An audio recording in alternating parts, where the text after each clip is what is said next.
Na nossa caminhada de fé, a gente usa uma palavra o tempo todo: Senhor. Jesus é o Senhor. Mas será que a gente parou para pensar no peso que essa palavra carrega? O que realmente significa confessar isso? Bom, é exatamente o que vamos fazer aqui: desvendar o que está por trás desse título tão poderoso. Olha só o nosso roteiro. Primeiro, a gente vai entender o que significa Senhor. Depois, de onde vem a autoridade de Jesus.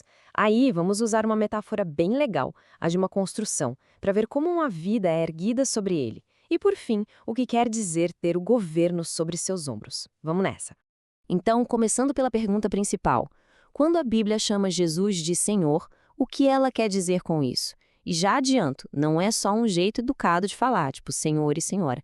Tem uma autoridade, um poder imenso guardado aí dentro. E a importância disso fica claríssima aqui em Romanos. Percebe? A confissão de Jesus como Senhor não é um detalhe, um extra. É o coração da salvação. É o ponto de partida.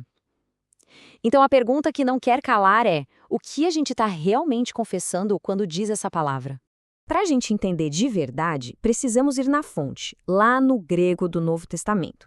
E a palavra é Kyrios. É aqui que a coisa começa a ficar séria. Porque Kyrios não é só mestre, é muito, muito mais do que isso. Kyrios é tipo um combo de 3 ideias que não se separam. Primeiro, ele é o dono, o proprietário de tudo e de todos. Segundo, ele é o mestre, aquele que tem a palavra final, o poder de decisão. E terceiro, ele é o soberano, o chefe supremo, o imperador. Não é uma autoridade mais ou menos, sabe? É uma autoridade total, absoluta. Ok, isso leva a gente para a próxima pergunta, que é bem lógica, né? Se Jesus reivindica essa autoridade toda, com base em quê? Por que ele tem esse direito? E olha, não é uma afirmação vazia. Ela tem um fundamento sólido na própria criação e no plano de Deus. E a resposta é essa aqui. O senhorio de Jesus nunca foi um plano B, uma segunda opção. Sempre foi o centro do plano de Deus desde o início. Juntar tudo, absolutamente tudo, no céu e na terra, debaixo da liderança de Cristo. A história toda caminha para isso. O que este slide mostra é sensacional. A autoridade dele passa por toda a existência. Como criador, ele tem direito de posse sobre tudo o que existe. Como sustentador, é ele quem mantém o universo funcionando, agora, nesse exato segundo. E como rei, o governo final dele é certo. Passado, presente e futuro, tudo pertence a ele. Agora, vamos mudar um pouco o foco e usar uma metáfora que a Bíblia usa bastante, a de uma construção.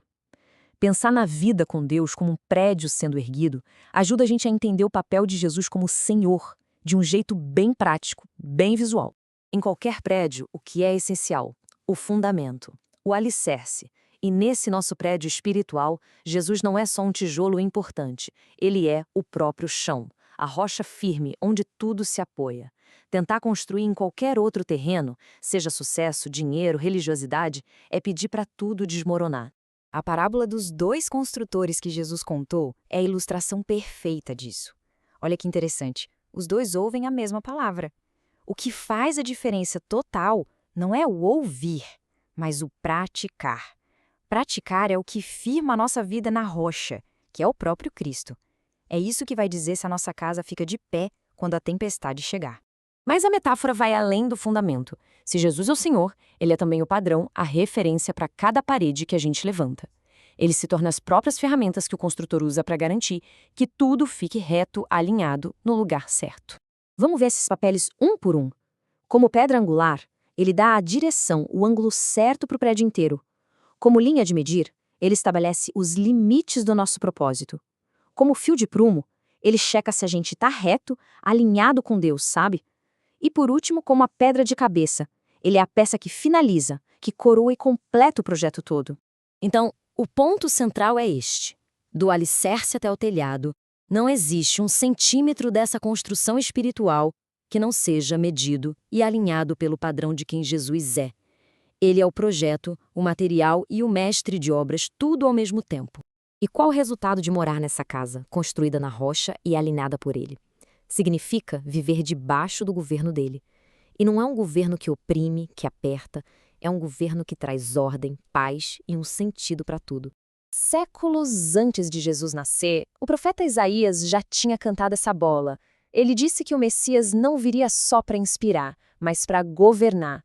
A autoridade para liderar, o governo, repousa sobre os ombros dele como algo natural. E esse governo se manifesta através de quem ele é. Como maravilhoso conselheiro, ele nos dá a direção certa. Como Deus forte, ele nos protege e fortalece.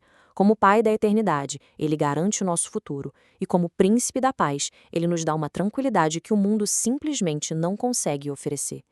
Isso não é só poesia, é a realidade prática do senhorio dele. E para a gente fechar, fica essa reflexão. Se Jesus é, de fato, o Kyrios, o dono, o mestre e o soberano, e se ele é o fundamento e o padrão para tudo, a pergunta que fica no ar é: que tipo de edifício ele está erguendo na vida de quem se submete a ele?